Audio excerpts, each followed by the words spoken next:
Welcome back to the New Wave Post-Punk Security Hour. We're listening to The Cure's Charlotte Sometimes with the lyrics, all the faces, all the voices blur, change to one face, change to one voice. It's based on a book of the same name that has a theme of identity and, to our AppSec ears, sounds a little like biometrics gone wrong. Which means this week we talk with David DeSanto from Gitlab about the role of security in open source and the role of open source in building modern secure applications. In the news segment, curating code comments, patient payouts, seeing a forest of decision trees, adding encryption, analyzing encryption, Windows Hello versus pictures of you, and more. Grab eyeliner, hairspray, and stay tuned for Application Security Weekly. This is Security Weekly, for security professionals, by security professionals. It's the show to learn the latest tools, techniques, and processes necessary to understand DevOps, application security, and cloud security. Your trusted source for the latest application security news. It's time for Application Security Weekly. Whether you need to manage bots, protect cloud applications at runtime, stop formjacking attacks, or secure your web applications and APIs, only Imperva offers a unified solution to protect from edge to application and data in one tool. Imperva helps you achieve more, save money, and become more efficient with fewer security vendors needed. Start a free trial today to easily protect your apps and website with Imperva. Learn more at securityweekly.com/Imperva. In any business today, there comes a moment, the moment you realize you can secure the code as fast as you write it. Instead of testing everything, you can just test the right things. It's not about tools, but intelligent risk management. That's the moment you choose Synopsys. Build secure, high-quality software faster. Visit securityweekly.com/Synopsys. Looking to improve your web application security? Probly is reinventing web application security. Probly focuses on the vulnerabilities that matter, eliminates false positives with evidence-based scanning, and provides a simple point-and-shoot solution that is easy to use. Probly's thorough coverage ensures accurate identification of vulnerabilities in any modern web application or API. Improve your web application security processes by visiting securityweekly.com/Probly and start your free trial today. This is episode 158, recorded July 19th, 2021. I'm your host, Mike Shima, and I'm here with John Kinsella. Hello, John. Hello, host Mike Shima. How are you? I'm doing quite well, and it's good to see that we both have a theme of blue this week. So I'll start thinking of all your new wave songs that have the word blue in it.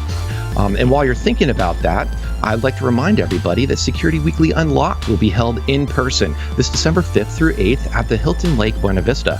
Our call for presentations deadline has been extended, so write up your presentation, or at least write up an abstract and go submit it to us. You have until July 23rd at midnight Eastern. Visit securityweekly.com/unlocked to submit your lovely presentation. In our July 22nd technical training at 11 a.m. Eastern, learn how guided SaaS NDR enables rapid response.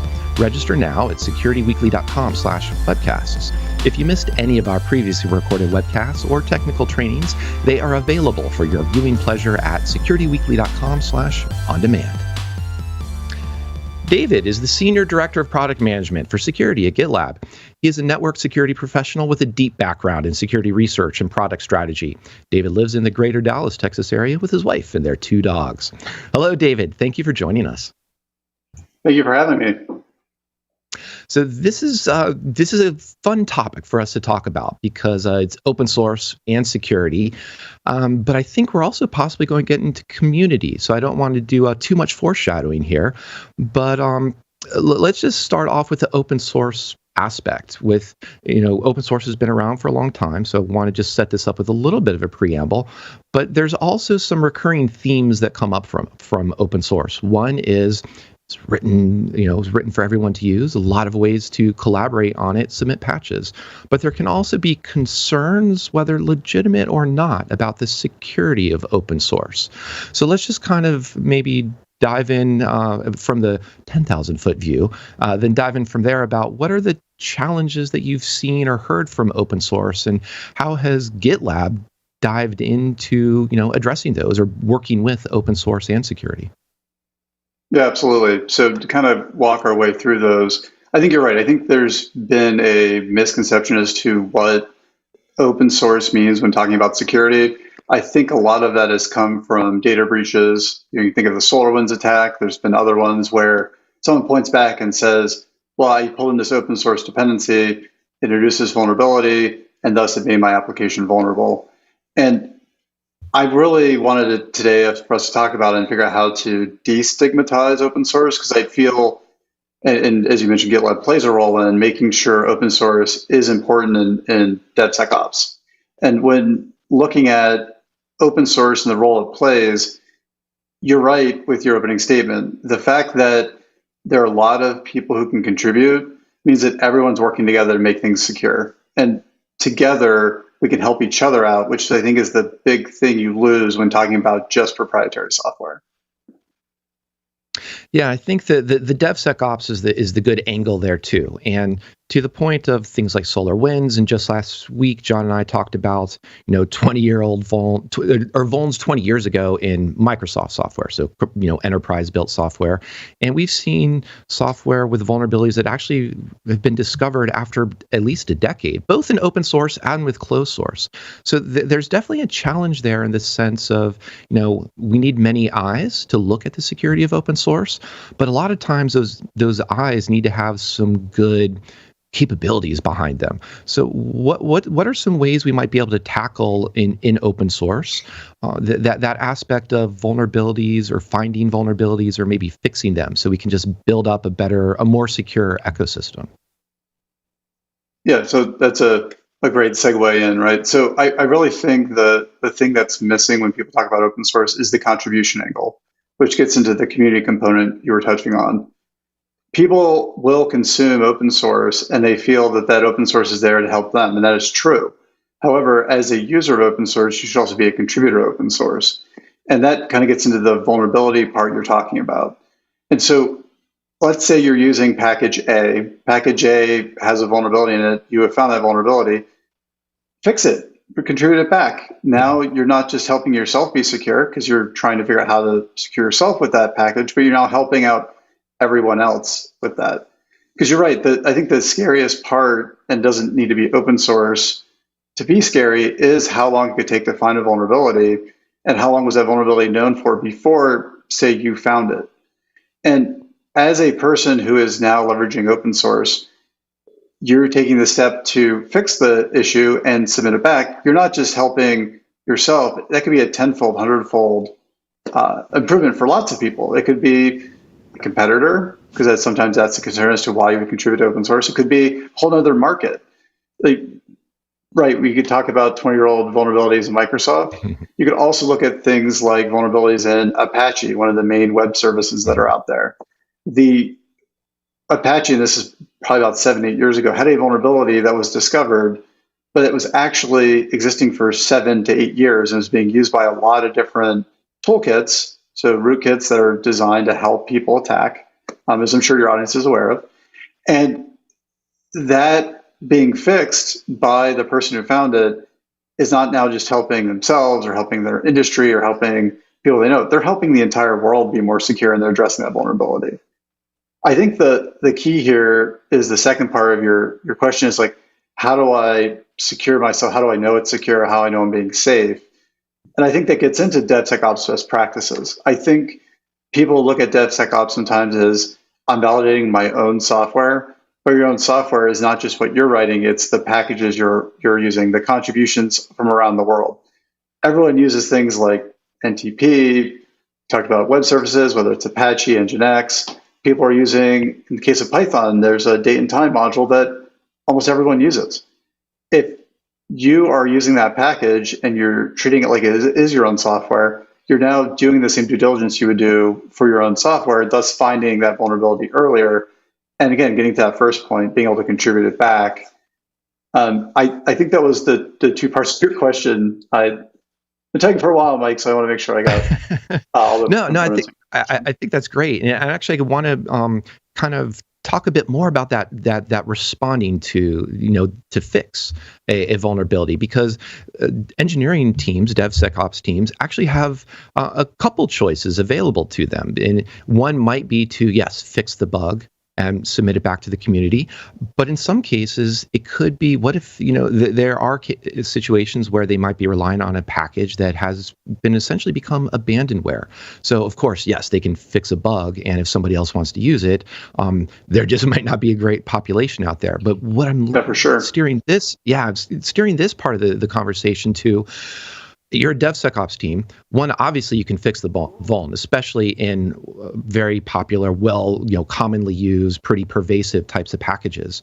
But how does a DevSecOps team look at a package that might be closer to abandonware or forking, which are completely legitimate responses to open source software and adapting them? But what are some of the thought processes they might have to go to, or what are some of the engineering trade-offs they should consider as part of their strategy? Yeah, you're kind of touching on the three things that can happen when you find that vulnerability, right? So you can first do the one I'm suggesting, which is write it yourself, fix the vulnerability, recontribute it. You have the option of internally forking it yourself, and that comes with its own additional overhead that you may or may not want to take on. And then there's the option of it's abandoned software, and now what do you do? And to that one, I think that's really where you, being an open source steward, you may be using something that looks abandoned because no one else is contributing to it, but it could still be relied upon by a lot of different organizations. And that kind of takes you back to maybe you should look at contributing what you saw as a fix. Now, I will add a caveat to that, of course, that I, in my time prior to going to the dark side and going into product, I was in engineering, led engineering teams, was a developer at the beginning of my career. And there is that concern that you're using something that is so old that no one's going to pick it up. And at that point, you need to find a replacement for that. And that could be, again, forking it, or it could be finding a newer package. I generally encourage people when they're looking at dependencies to look at recent contributions to that project. Is it a push once a year, but there's no activity over that time for the next push? Is it actively being contributed to? There's packages that get multiple updates a day, right? It just depends on who in that community is working on it. And then if it's been years, you yourself, now using that in your software, have to make the determination, what is the worst risk for you? And I think that kind of ties into what really, when you look at what happened in the SolarWinds attack, you look at other trends related to that, it gets into software needs to have a bill of materials, and there's a lot of talk about SBOMs and being able to have traceability.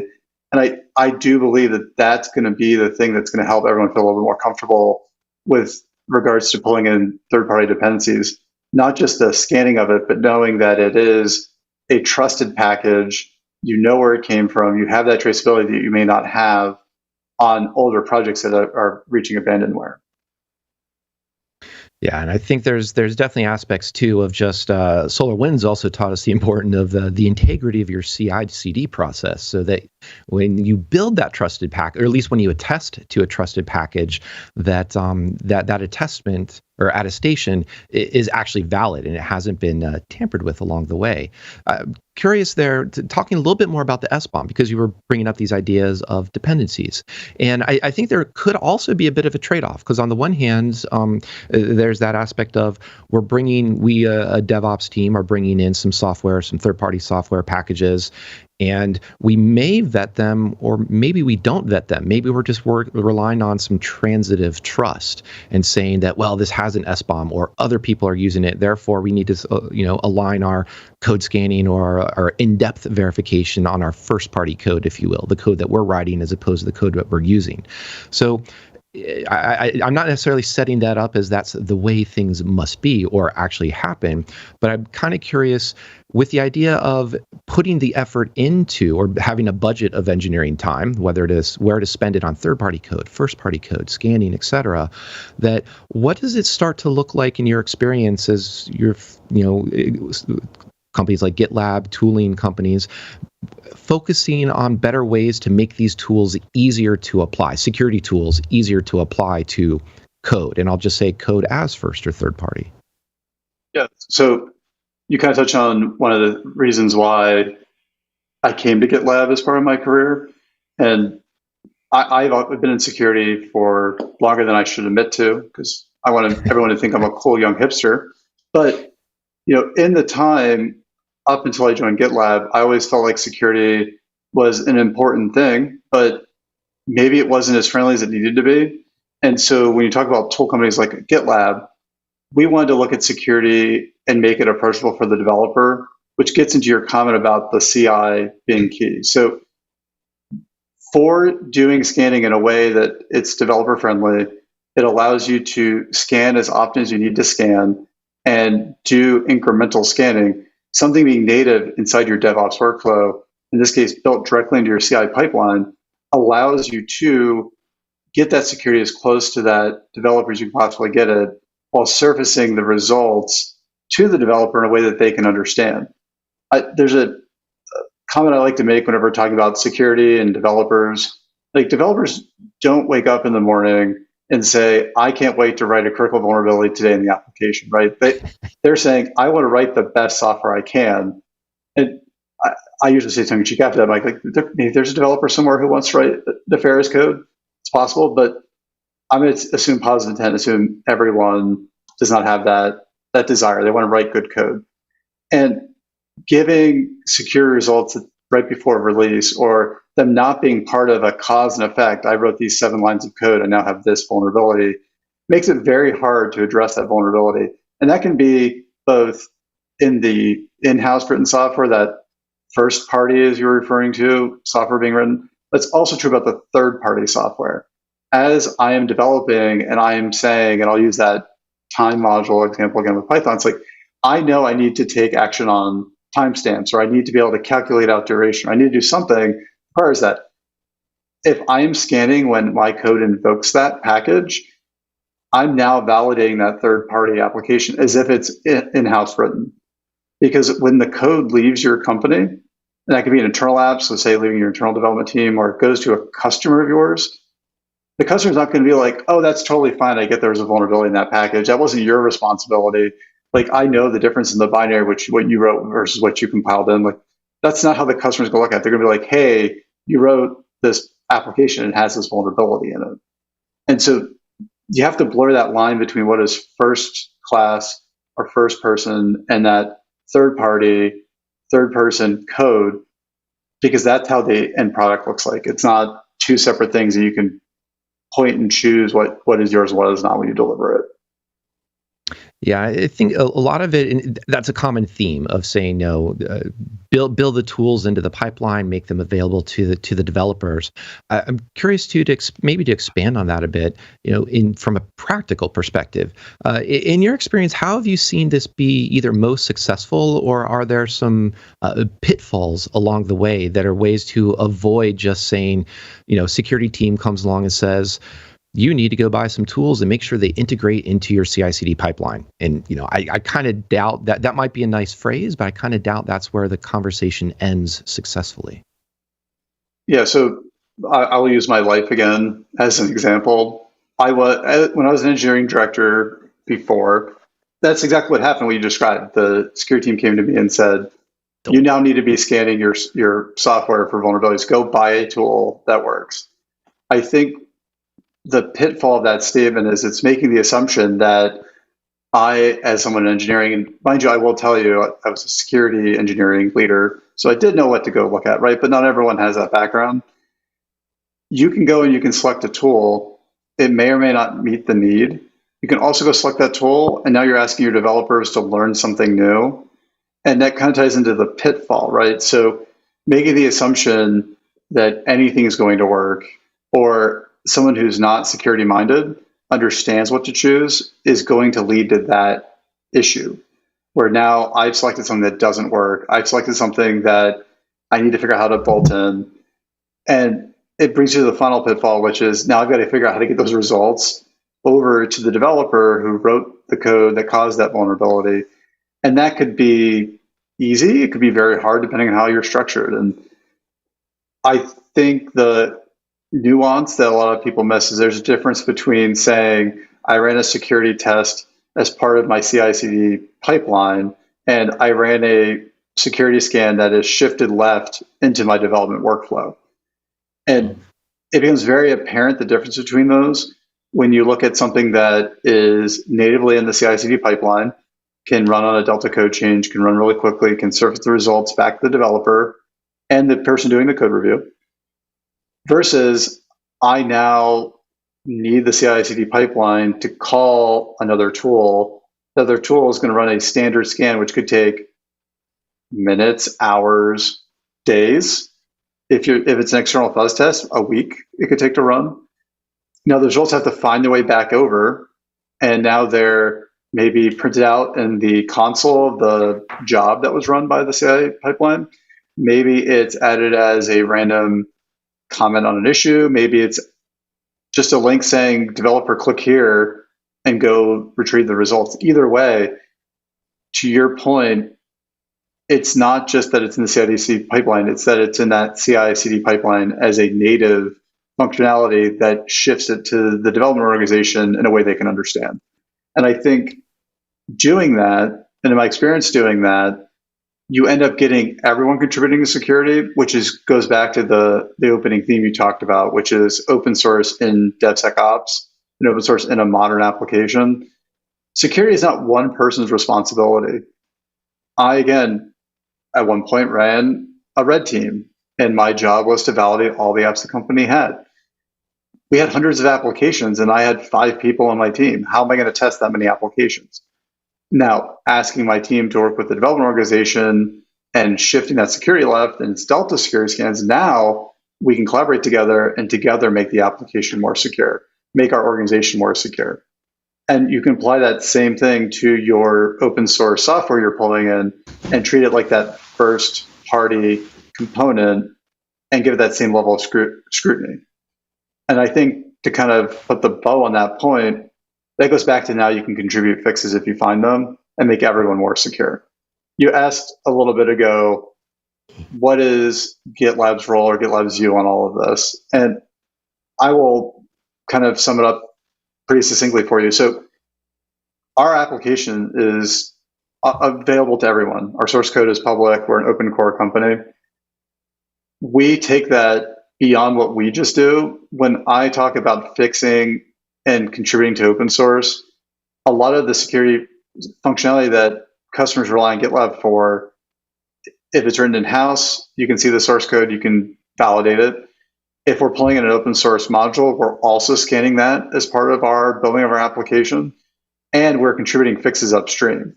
I'm very proud by both our internal security team and our security product development organization for contributing to projects like Cilium, Trivy, SemGraph, and making everyone more secure.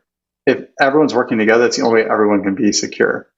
And giving my life experience as that example, being on the other side of that, I'd much rather feel like I have a partner and not have someone who's looking at me and expecting me to figure out how to use something or figure out how to translate the results for them. And working together, everyone's more secure. Go ahead, John. You did a really good but really interesting job there of describing to people what, a lot of us refer to as developer first, but it's, shifting left to get to that developer first position where some of these legacy tools just can't get there. So I think that last 5 minutes of you talking there, I might use that as a copy and paste and send it to people when they're asking me what dev first is.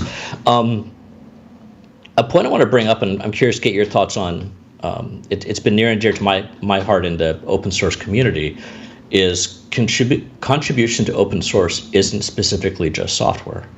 I'd say there's a large dearth of security people in open source, right? We tend to work on like the open source projects like the Nmaps and the Trivias and things like that, but there's so many other open source projects out there that, like, when you find that bug, like you said, as an example, being able to contribute that back is massive. But also just being able to say, your defaults aren't that great. As a security person, here's what I'd like to see different. Let me help improve the documentation. Let's actually talk about how to run this securely, not run as root. What's your thoughts around that sort of the general concept of working on contributions as more as just something that the engineer can do? Yeah, so that's great. And please plagiarize everything I've said. That's totally cool. I think it's important to separate that and help people understand the difference. So You're right. I think the role people can have in open source is not just writing code. There's a lot of things that are amazing tools today, but they may run as root unless you take the time to set them up. And as a developer, you're aware of those types of permissions. So you could easily contribute documentation to help say how to set this up securely. And you can see that those types of contributions on some of the most common open source platforms that are out there and projects that are out there, because someone's taking the time to be like, hey, that defaults to a bad chmod permissions. If you change it to this, you'll have a more secure environment. And I would take what you said a step further and say, that's not just developers who can contribute. It's not just security people can contribute. Anyone can contribute to the open source project. I've had friends who are not security experts, they're not developers, but they're really good IT ops people. And they take the time to say, hey, here's a pitfall you can run into when connecting and configuring Kubernetes. And here's the quick checklist you can have to make sure you set it up securely. And those sorts of people on the ops side who are very skilled at what they do also have that unique knowledge that could benefit everyone. So to your point, yes, developers can definitely contribute, but others can contribute too. Everyone can contribute to that open source project or any open source project. Yeah, I think that's a fantastic theme to. It sounds like John, especially, you're going to have to embrace and extend that open source, that ethos, and especially I hadn't even been thinking of the documentation and secure defaults, or just that changing the architecture in subtle ways. So not running as root, or drop privileges after you need something as root, so you minimize your attack surface. Kind of curious, and I'm think there's a segue to be made here because about metrics or measuring success. Let me just say, broadly speaking, David, is because you were talking a little bit before about putting a tool in and just saying, like, I don't think just saying we have a tool that has improved the developer experience, that's a good thing. That's not necessarily a metric of success from a security perspective. But you did mention about having security is everyone's responsibility, or a lot of participation. And that, to my mind, starts to sound like a better measure of success for security. And even as John was kind of positing on his question, that idea that security folks participating in non-security open source software, rather than writing yet another security tool, writing in the, looking at the Apaches or looking at the other broad tools that just developers are using as part of their code. So my long-winded way of asking this question is, what are some ways that you look for to see security be successful, or even measure measure security, if you will, of a project in general, open source or not? Yeah, so I think you touched on like the final component that makes this topic so interesting. People will measure sometimes incorrectly. And to kind of give you a great real world example, and this goes back to where I was at Red Team organization, and we were doing work for another company. So we were contracted, and they were trying to meet PCI requirements, and we didn't see a WAF deployed anywhere. And when we asked the question, hey, on PCI like 5.3, point clause, whatever, it says you must have this. And they said, well, we have that. And they pointed to a closet, went over, opened the closet door, and the WAF was still in a box. And when asked why, they said, well, it says we must have it. It doesn't say we must be using it, must be in line, it must be doing this, must be doing that. And that example applies directly into your question. So I could say, well, look, I am meeting the goal. It says I should run a SAST scan or a DAS scan and check. I have those scanners, so we're good, we're great.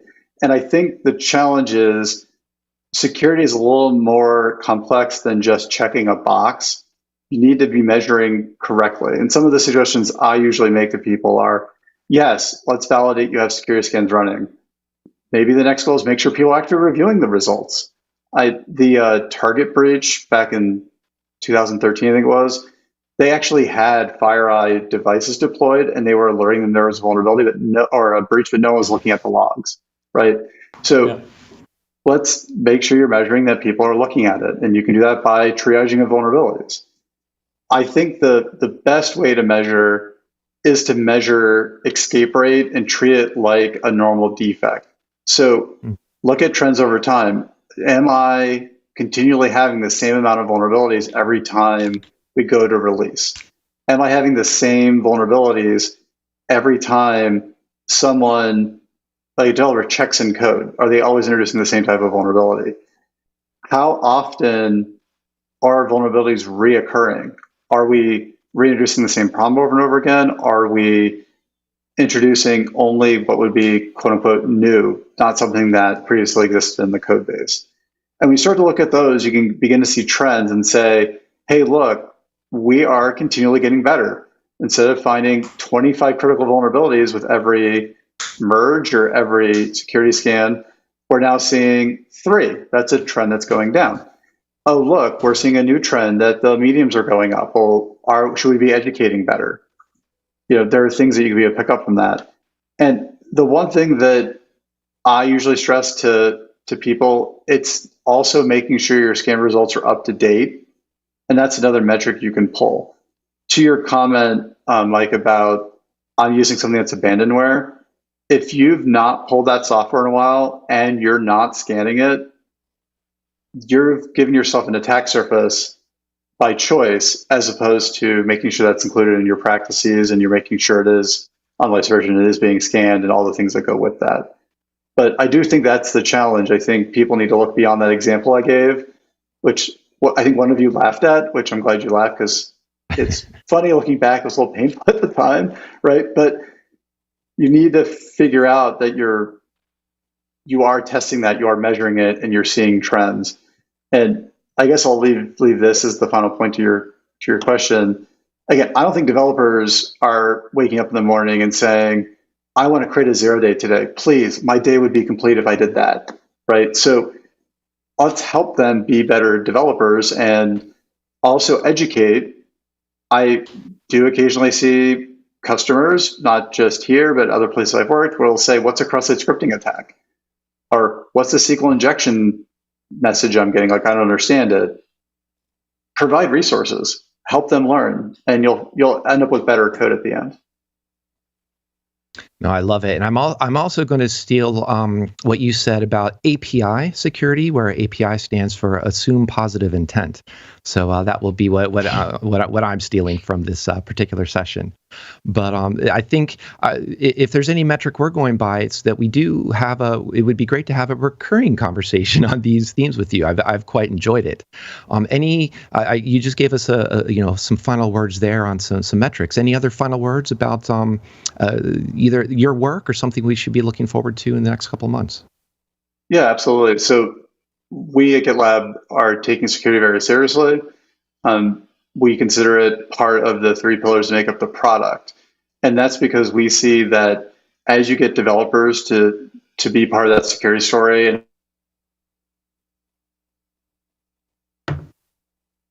highlight for you to kind of show that, the first, we just recently announced a partnership with Aqua Security around Trivy.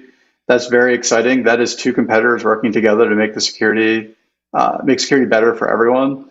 Part of that is we're now providing our vulnerability research at GitLab as a component of the Trivy open source project. So that's a huge thing for companies who do not have their own vulnerability research teams. Moving forward, some of the things I want to highlight for you, we are focusing on standard reporting practices, and some of that's going to be partnering with the Linux Foundation. Linux Foundation kicked off digital bill of materials as a way to get that traceability that we were talking about at the beginning. And GitLab sees it as very important, and we're going to be taking an active role in that working group and beginning to show what we're already doing today, because we do that as part of our product. You can actually get a software bill of materials, and we'll tell you what packager grabbed it, what it was, what packages it required, what packagers pulled those in, and giving that information. I would say the real final thing to highlight for you, and by the way, I would love to talk to both of you as much as you want to talk to me. So if you want to have a recurring conversation, I'm game. But we're working on what it means to have true traceability in vulnerabilities. And to kind of give you a sense of what that means, you can look at a vulnerability out of a SAST scanner, because it's looking at your source code, and say, that vulnerability was found on line 10 or line 100. Or if it's an enterprise application, probably line 100,000 because applications get really big. True. You cannot do that with DAST. DAST is a black box scanner. It's scanning the running application. However, having access to your source code and building abstract syntax trees for execution and call flow, we're working on how we tie that back to a line of code to help you find that vulnerability faster. We're also now doing that with container scanning as well as part of that partnership with Aqua.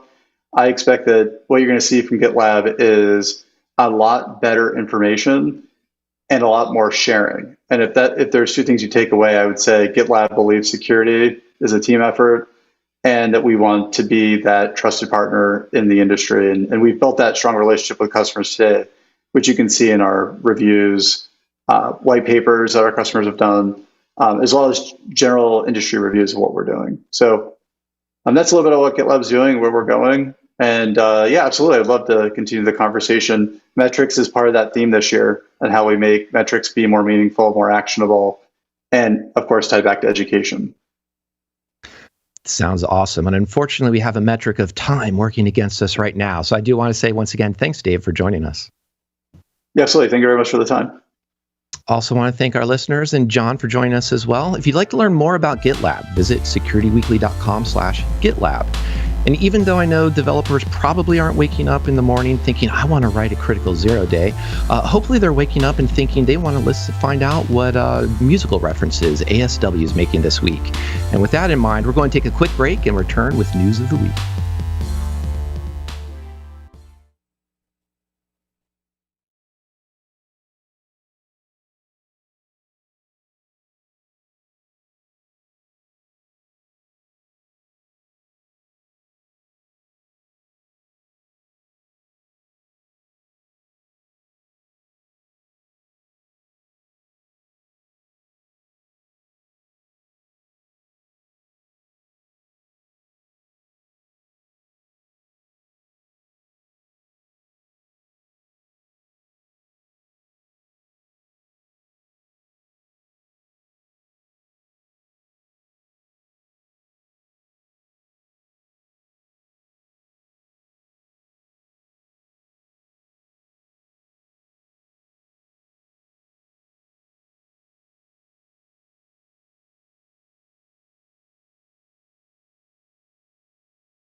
Disrupt Ops helps you find and fix cloud security issues fast.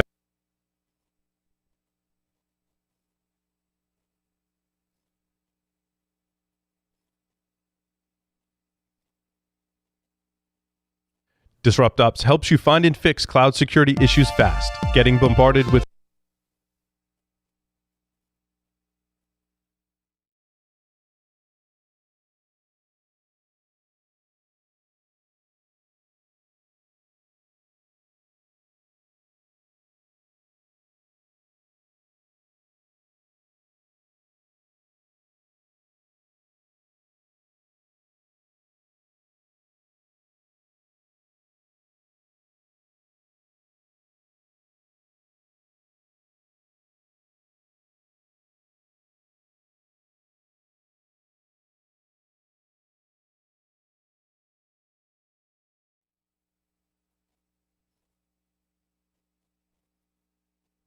DisruptOps helps you find and fix cloud security issues fast.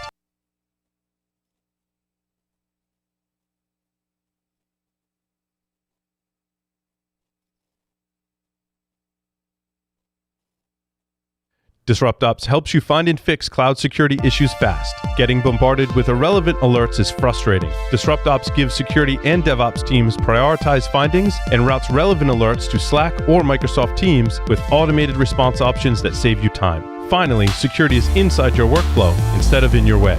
Listeners can access the full platform free for 30 days by visiting securityweekly.com/DisruptOps. We discuss application security a lot on this show, and we know that the implications for code security have become even greater as cloud adoption accelerates software development. Shift Left bridges the gap between security teams and developers to find and fix vulnerabilities accurately from the source. Shift Left Core is an innovation in code security with industry-leading accuracy and speed. It combines next-generation static code analysis, intelligent software composition analysis, secrets detection, security insights, and contextual developer security education in one easy-to-use platform. Learn more and create your free account at securityweekly.com/shiftleft. Are you looking for a solution to protect your web apps against the most business-critical security vulnerabilities? Unleash the power of automated ethical hacker knowledge with Detectify for continuous coverage and relevant security vulnerability findings. Upgrade your web app security with speed and scale and start a 2-week free trial at securityweekly.com/Detectify. Go hack yourself. Welcome back to Application Security Weekly. I'm your host, Mike Shima, joined by John Kinsella. Security Weekly is more than happy to announce that we will be at InfoSec World 2021 in person, October 25th through 27th. This year, our annual partnership with InfoSec World is extra special, as we are both business units under the Cyber Risk Alliance brand. What does that mean for Security Weekly listeners and InfoSec World attendees? Glad you asked. You will get to see and hear from many of the Security Weekly team at the event, and you will save 20% off on your World Pass. Visit securityweekly.com/ISW2021 to register using our discount code. Do you want to stay in the loop on all things Security Weekly? Visit securityweekly.com/subscribe to subscribe on your favorite podcast catcher or our YouTube channel. Sign up for our mailing list, join our chatty Discord server, and follow us on our newest live streaming platform, Twitch. And Mr. Kinsella, with the announcements out of the way, that brings us to the news of the week. And I wanted to kick off with a short one that's actually a callback to last episode. We were talking about bug bounty payments, and you had made a kind of a reference about ways that an organization might kind of use the bug bounty payouts to increase them over time to sort of drive change, or say, have we gotten rid of a vulnerability class, or let's actually make it more expensive for this vuln class so we actually incentivize this behavior. And Facebook just announced that they're going to have a time bonus payout for bug bounty hunters, which I think is kind of similar in spirit of using payouts, using a bug bounty program to incentivize particular behaviors. So it's kind of interesting. Now, I think they're doing this ideally to extol some patience on behalf of the researchers rather than driving their teams to fix things quickly. But I thought it was kind of interesting that I think that they're reading your mind or clearly listening to the insights you're sharing with us on ASW. I want royalties. Yeah, it's. What I was looking for here is I can't remember what their average payout size. I see 40 grand. But that's not average payout. But 10% is the max after 90 days, right? It scales 7.5, then 10%. 10% to Facebook is nothing, right? So yeah. I think that's I suspect what's happening. I mean, yeah, it's definitely a move in a positive direction. My sense, though, is that's as you said, incentivizing people to not teeth gnash when they're not able to fix something within 30 days. So, and that's an interesting aspect, right? Because what you're doing there monetarily is you're screwing with some of the concepts behind full disclosure, where you usually have a 30-day window. And you know, from a researcher's point of view, you want a 30-day window so you can start talking about and getting credit for what you've done. And they're basically saying, "Hey, slow down a little bit. You know, we'll pay you a little more tomorrow for your ice cream today, so to speak." And that's. Interesting. It'd be interesting to hear what type of response researchers have to this. If all of a sudden now is this going to increase the average length of time that Facebook takes to respond to maybe say 40 days, 45 days? I think it'll be interesting to watch this one and sort of see how it goes over the next 6 months or so. It will be interesting. I think you have to be in a very mature place in a bug bounty program to be experimenting like this.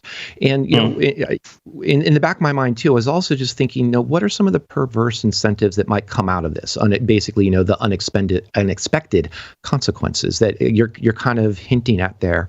And I'm going to use that to actually jump to a different article that I hadn't expected to talk about first, but why not? You set this up. There was references SonicWall warn of imminent ransomware campaign targeting its EOL equipment, which in fact the campaign was not imminent. It was actually current and ongoing. And in this case, I kind of just wanted to hand wave over the fact that it's SonicWall, hand wave over whatever the particular vulnerability is, but talk more about the aspect of both on the vendor side from an AppSec team, and even perhaps on the consuming side of being an AppSec team, or maybe the DevOps team using devices like this. How do you deal with EOL software? And what are, either both, what are the responsibilities as a callback to our discussion with David for security in this kind of situation, or what should be the push of, should there be, or how am I trying to phrase this? How long should EOL software actually be supported with patches, and at what point can it be shed away? And depending on how you answer that, what kind of perverse incentives might come up here? And the first two names that come to mind for me would be Oracle and Sun, which I guess, actually Oracle, Sun, and those two. Sorry, Cisco's the other one. Obviously, it's coming to mind. And from the point of view of these companies have been around for 2 or 3 decades now. They've got very mature programs around this. Sun had the concept of both sunsetting as well as end of life. And basically the idea there is like, we're going to give you notice of X years out, we're no longer going to be supporting the Spark Station 5. Sorry for the flashback, folks, but there we go. So the reason I mentioned that is it's obviously been done right by some orgs. I think more recently, if you think about what's going on with, LTS support on some Ubuntu versions, and Kubernetes is starting to do it. So there's companies out there doing this right. SonicWall I used in 98, 99, so I know those guys have been around for a while. I still want to take a shower when I say their name, sorry. But so for the folks that, SME or SMB that need a smaller product, I mean, that's probably even, you're getting closer, I think, to, and I know they support more in SMB, but you're getting closer to the IoT problem we have now, where people don't know that something might even be sunsetted. So I think they probably could have done a better job. I didn't see the backstory on when they initially told people about this, but now they're saying, y'all need to stop. And I think this is the second or third security incident this year where we've seen people say, unplug that thing now, which seems to be sort of one of the patterns of 2021, which is scary as all get out, but that's what folks are doing. Imagine if you're in a COVID environment where you can't hopefully now people can, but for a year we couldn't get back to the office easily. And you've got this thing which your vendor's telling you, unplug it. It doesn't leave the best taste in my mouth, so I don't know.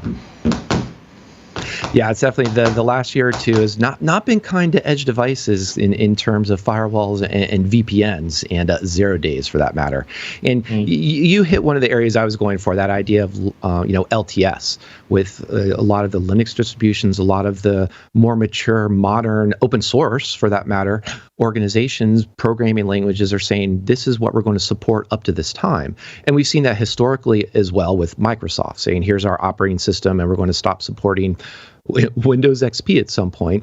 Yet there's still that cohort of people that just want to hold on to it or can't replace it or won't replace it due to budget or other constraints. And I think mostly what I was getting at is the angle of, I do like that idea of LTS and saying, we're going to say upfront what the plan is, and we're also going to just start to shed off a lot of the older architectures so we can move and adopt and improve things over time. So that in Microsoft's case, they could get rid of the print nightmare issue and pull that print spooler out of, having local system privileges and re-architecting it so it's better sandboxed, and it's just a better design overall, rather than just a whole bunch more patching on top of patching on top of patching. So I think we've patched that one to death. Speaking of beating, sorry, we bad unplugged segue it. there. We unplugged it. There we go. Thank you. So to plug things back in, though, you've been plugged into two particular articles. One that I completely missed that is near and dear to my heart because of the type of vulnerability that came up. I can't believe I missed this. Share it with us, John. I saw it, so I thought of you. Yeah, Cloudflare has this thing called CDN.js, which is a CDN, content distribution network, specifically for JavaScript frameworks. Idea being that open source developers of these frameworks, of some of the JavaScript frameworks out there, they're able to go in. They're able to, within their JavaScript library, specify sort of how it can be built and how it should be provided by CDN.js or things like this. And there was a path traversal bug in there. So depending on, I can't remember the specific file. Let's see if I find it quick. Well, I'll look and talk. But yeah, you're able to specify in your actually in the tarball itself. And if that has been crafted correctly, you get access to something outside your happy little directory. And then on top of that, there was the ability to actually execute those items, which again, probably not the best for a large-scale public CDN. But the result of this being that there was potential for a package to be crafted and uploaded and then be able to execute something outside of their path, which then, could allow you to do other things in that CDN box. These are just Unix boxes, which you basically put around the world. So, it was found in April. It's not clear if someone's been playing with this or not, so we'll presume not, hopefully. But yeah, I thought that would sort of tickle you when I saw that one. Totally. And our listeners, of course. And our listeners, .. in 17 seconds, game over. One of the other things I liked about this, too, is that the software that has the vulnerability, our lovely path traversal, is written in Go. And the reason I like that is that I think there is, and we've extolled on this show before, moving towards Go, moving towards Rust for just better experiences, getting away from C-based and C-based languages, for example, that have complete vulnerability classes of memory safety issues, etc. But that move doesn't mean that we can wash our hands and absolve ourselves of security problems and security issues. So you can have a so to speak, more secure language like Go still have security issues. And so I think that's the other reason that it really jumped out to me as just a great example of that shared responsibility, as David was describing, or everyone's responsible for security, still remains in place regardless of the language we choose. Yeah, and in Go specifically, there's an API there to help sanitize a path. So the question comes down to is, does the developer use that? Because I've seen multiple cases where during code review, you're like, oh, there's a better way to do this. And it's probably partially not knowing the intricacies of the language and just thinking, string concat. But probably a good place where a static linter should be able to catch that, is my guess. That makes sense, especially when there's preferred APIs or preferred patterns to go after. And in this kind of shifting then from something language specific to something language agnostic, code comments. I will preface it with the not necessarily over insightful or overly original idea that we spend a lot more time reading code than we do writing code. Therefore, the language in terms of English or communication language is important. And you had an article here about code comments. So I'm curious if there's a particular one of these recommendations or reasons why code comments can be good for security really stands out for you. You left out one particular use case there. So we spend more time reading than writing. But in some projects, I'll say, we spend more time still trying to figure out exactly what the hell that code is doing. Fair point. So please comment your code.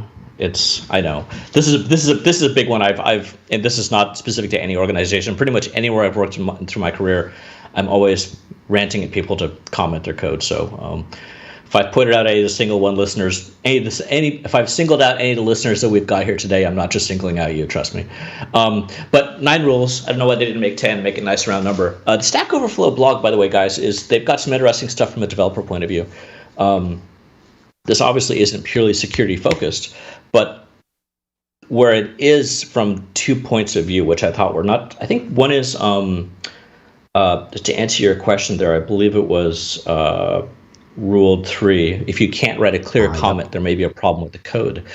And from the point of view of, if you've ever had to mentor someone else or teach someone really anything, but let's talk about programming, say maybe a for loop or something, how to compile in a CI environment, just the act of purely describing it to someone else and educating them and get them up to speed and answering their questions frequently makes you better and makes you understand better what you're actually doing yourself. That concept actually plays a little bit to comments in source code too. If you're writing in C or assembly or really any language, a computer language, excuse me, let me rephrase that, a language which was derived for computers, not so much for humans, is sort of a halfway point, right? It's not English, or pick a language. And basically you take a step back and have to make that comment about what you're trying to do in a language you're used to speaking a little more fluently, hopefully. Frequently that will actually allow you to understand, I missed this one edge case, or I meant to put this one if case in, I forgot about it, let me go back and do it. So I think just from that point of view, either comments in the code or when you're doing a pull request or a commit, actually speak out what you're doing. I think that's really handy. My pause there is I wonder if at some point someone's come up with a module for Git which lets you TikTok your comments or something. I don't know. But yeah, this is a good read. I think this is one of those ones we bring them out something like this every, hopefully not more than 2 or 3 months, and say, hey, go back and think about, as a developer or as a manager or any of these type of roles, how can you sort of improve upon what you're doing? So, there's some amount of comments in your code and you're able to learn and process and help others from that. As an aside, if I'm interviewing folks, and I've probably talked before about the homework assignment that I give people, engineers. If there's no comments in your code or there's no README, you're probably not going to get much further past me. If you're submitting to me something which you are proud of and that you feel represents what you're doing and you can't comment it. I mean, if it's super basic, like, hello world, okay, you don't need to comment that, right? But at the same time, if you're doing something a little more complex, and it's the first time I'm seeing I need to figure out how to build it, how to run it, how to test it, and there's no comments and there's no README file, these things are important, because if that's what I'm seeing on your homework assignment, how am I supposed to work with you in the real world? So, yeah, things to think about. Great point. There's a big difference between trying to convey what you meant to the compiler versus conveying what you meant to another human, and I think that's a great emphasis. And as an aside, we can we'll set up a spin-off from Application Security Weekly. So send us your favorite code comments, and we'll set up a TikTok channel and have John read them in interpretive dance. That'd be fun to do on Discord. Exciting. People should go and hop into Discord and do that. Yeah. Yeah, let us know. There may be something there. So we'll see. Maybe we have a whole new stream to send off to our TikTok through Twitch. We'll just put all the streams together. In the spirit of trying to explain something clearly, I'm going to make an attempt here. I wrote this up in the show notes about the bypassing Windows Hello without masks or plastic surgery, which is a bit of a fun title. But my explanation or my setup for this is that it's the heartwarming story of a face meets computer. Computer likes face, computer lets human in. However, the relationship status gets complicated when face beats USB camera meets computer, and the computer ends up with the wrong human authenticating. So this was a really neat write-up. It's going to be a presentation at Black Hat this summer. So if you're going to be attending, you'll get to see, I think, more details about it. But what was really neat is that it was saying, yes, Windows Hello does facial recognition to authenticate someone, relies, and you can use an external, a third-party USB camera to present ostensibly the face image that's coming into Windows Hello to say, let me in, let the right one in.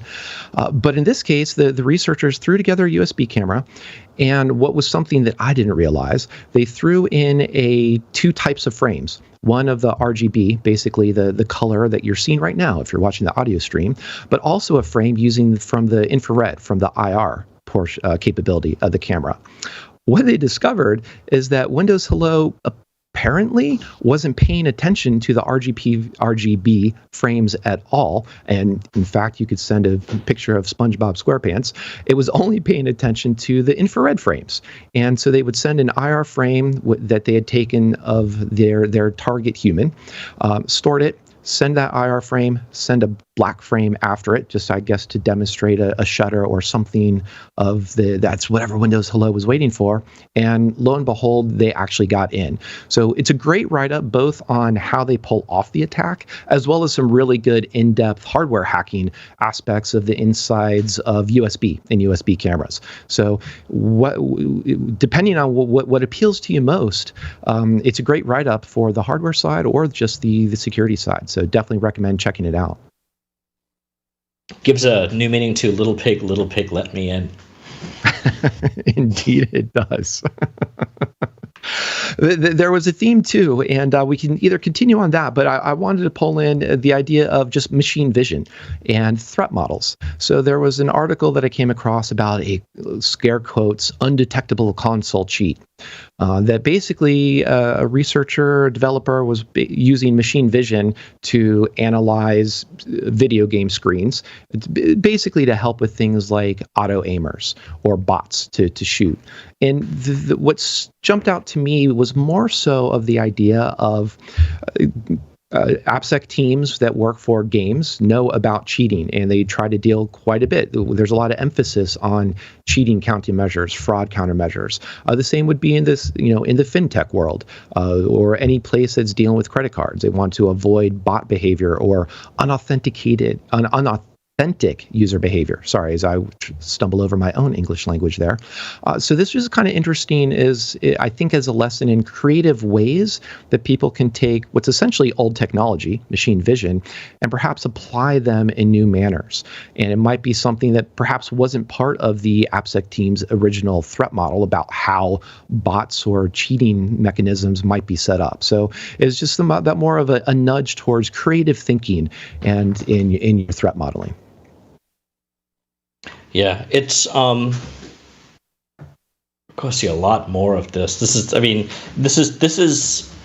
we did our year or two of machine learning with my rainbow hands for those on the video or off not on the video. But I think we talked recently about GitHub Copilot. We got something like this.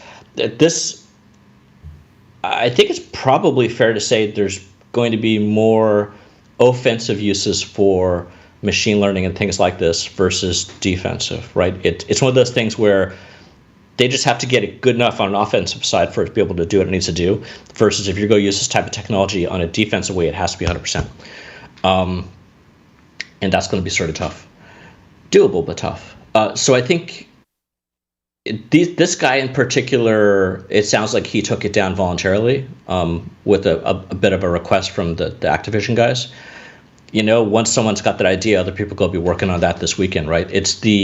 I don't think the code behind that is too super difficult. You need to do image recognition of a bad guy, and then I'm guessing some sort of, I don't know if they have like a mouse driver or something they're putting in there that they basically move the target around so you're nice and centered. It sounds like a good college class homework problem, actually, like end of year or something like that. But we'll probably see more of this, a lot more. We will. Yeah, I think it's sort of that old theme, old canard of security is attacks only get better, right? And so it's becoming the cat and mouse of just in the gaming environment. Kind of talking about threat modeling, I'm going to use that as an excuse to pull in another article from Kelly Shortridge and companions talking about deciduous. So this is a security decision tree generator, which essentially is just a nice way to turn a text file of some thought processes, which could be security decisions, they could be threat model, and basically pipe it through GraphViz easily and just build a nice directed graph or nice visualization of what am I thinking about when I'm looking at an application, thinking, what does it do? What could go wrong? What should I do about it? Those basic, 3 of the 4 basic threat modeling questions.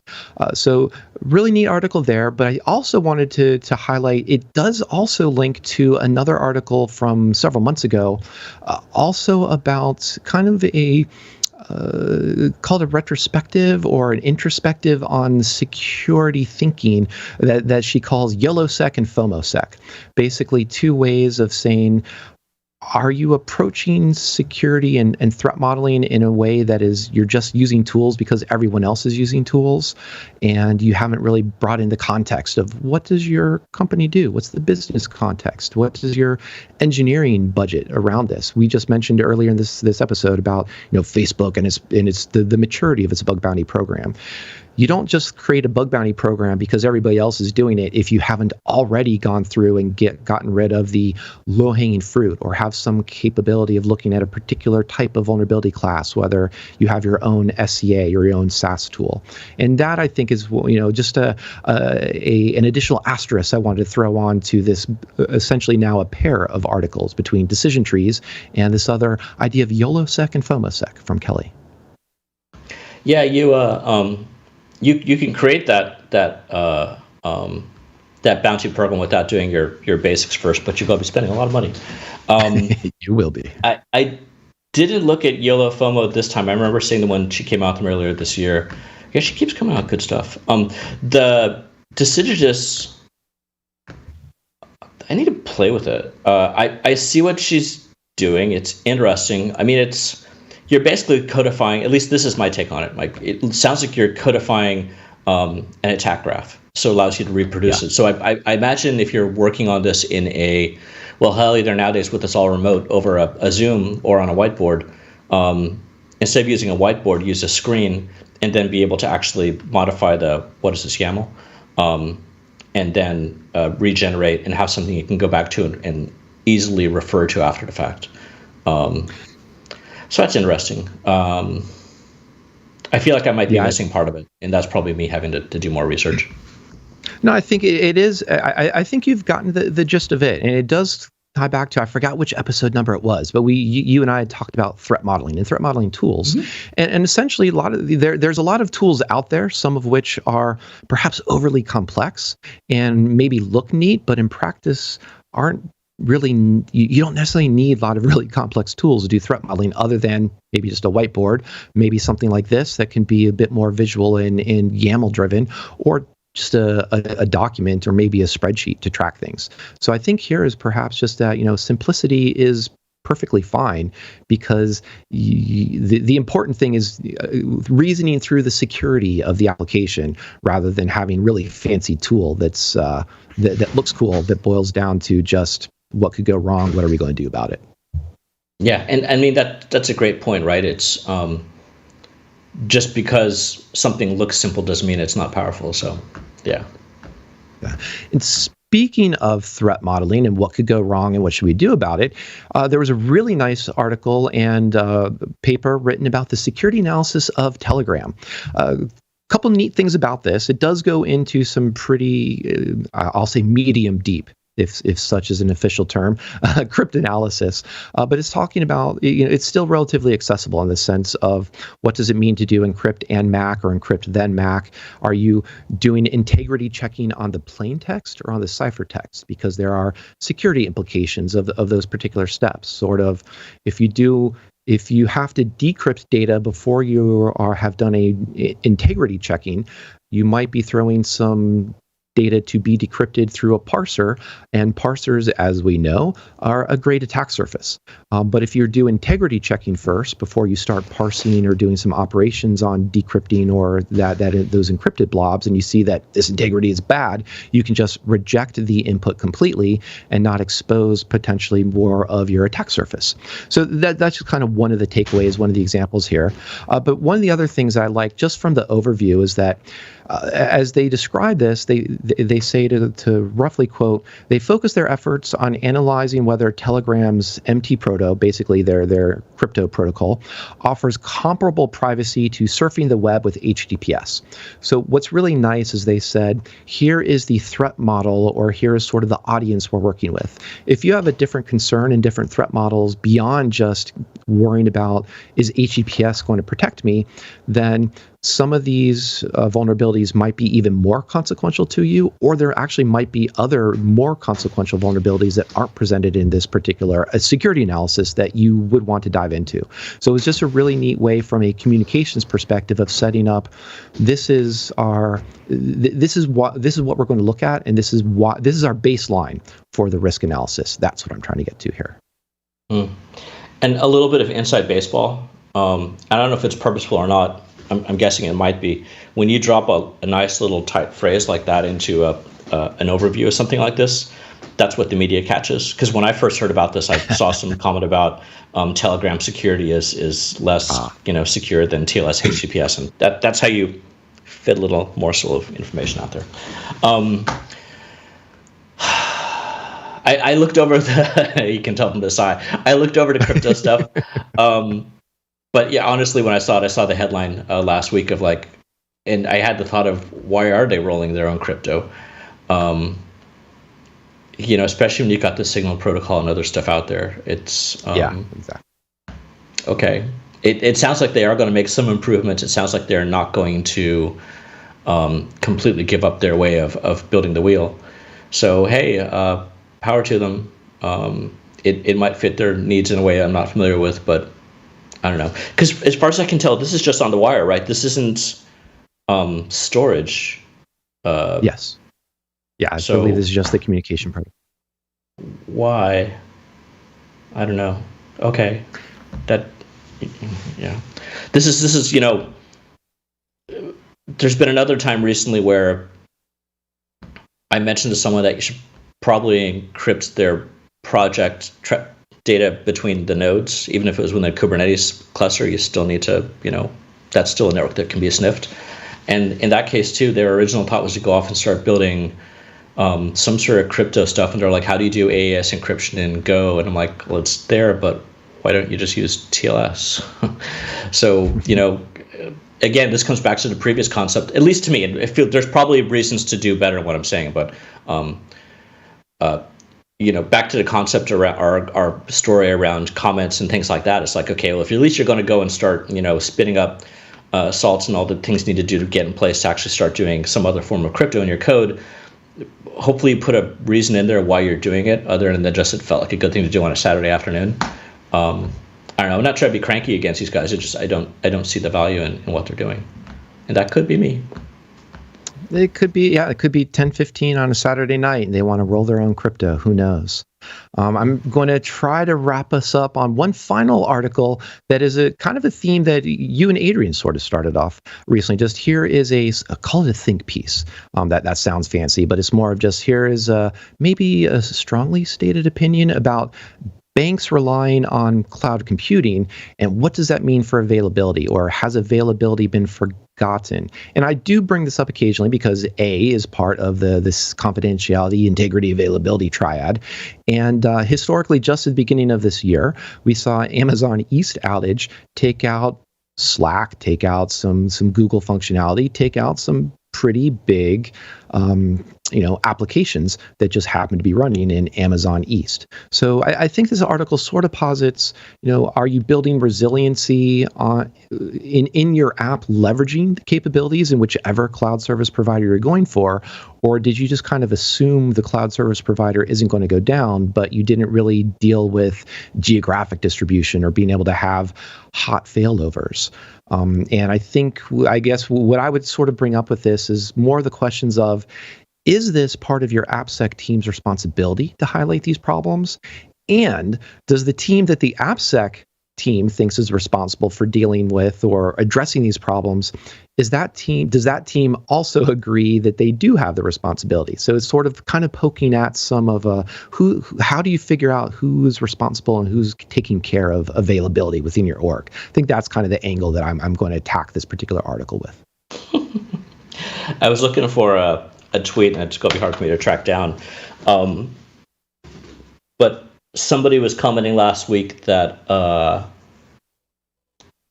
and this is interesting. The question is, do you go the thought behind this is, do you go multi-cloud, or do you do multi-cloud / hybrid cloud, or do you stick with a single cloud provider? And what sort of pain gets involved as a result of that? This is from that aspect of the availability aspect. And someone commented that the only people who are going to lose by you sticking with a single cloud provider are all the vendors that are selling products to make you be able to use multiple cloud providers. It gets really complex really quick, right? It's yeah. So the story there is, okay, if you're using, let's not pick the standard one. Let's talk about Ali Cloud. Give them some talk time for a second instead. So if you're in Ali Cloud's US West Coast data center, maybe instead of looking at a second cloud provider, you go to Ali Cloud East or Ali Cloud, one of their China nodes. And there's ways to work around this without going and learning a whole brand new API set. I don't know. The overall, it looked like this was written by a staff writer. It is a think piece. And the reason I say that is when I see a piece like this, I start the jaded side of me starts wondering, especially coming up to Black Hat, if this is a vendor talking about this. But I don't think. Yes, exactly. Yeah. But from the point of view of this isn't new, right? You know, Capital One has been on Amazon for years. They're one of the better known, more public ones. But there's a lot of companies out there that are doing this type of thing that, yeah, you might occasionally get bit. And like Amazon actually had their own outage. Was that last week? I think so. But it's good to think about. It's definitely good to be aware of. I really like the aspect in there that you pointed out of the who's testing this? Is this a security thing or an operations thing? And then who remediates it? So back to our both IAC as well as shift left and all those type of things, these things need to start working closer together in the cloud. But I don't think it's something that definitely needs attention, but I don't think it's like, oh my God, this is going to be what we fall on our cross on this one, or fall on our sword. Yeah. No, by no means. I think it definitely is much more. It's perhaps unexpected if you're just building up a security program and you're trying to figure out, oh, well, we need encryption everywhere, and confidentiality, integrity, those potentially come a lot easier or more easily within the cloud because there's a lot more primitives for doing key exchange, key management, encryption at rest, encryption in transit, doing the TLS between nodes, as you were saying, rather than trying to just figure out what Go AES functions you want to call. And so it's more of just keep in mind that A is part of it, just like A is for Application Security Weekly. And one last final thought on that one, which I think is important, is for the security team to be keeping track of what the devs are doing or ops are doing, right? From the point of view of maybe they've identified this A as a problem and they want to actually make sure they don't get DOSed or have a zone fall down in them too. And they start actually using other zones or other locations or other providers, and security isn't aware of it and they're not testing it. That could be the sticky thing to keep in mind there as well. Great points. Where it comes back, where are you deployed? What's your app inventory? What's your asset inventory? And how much visibility do you have into it? So I think that's a great visibility note for us to end on. I want to thank John for joining me. I want to thank everybody for listening. We're going to see you next week on Application Security Weekly.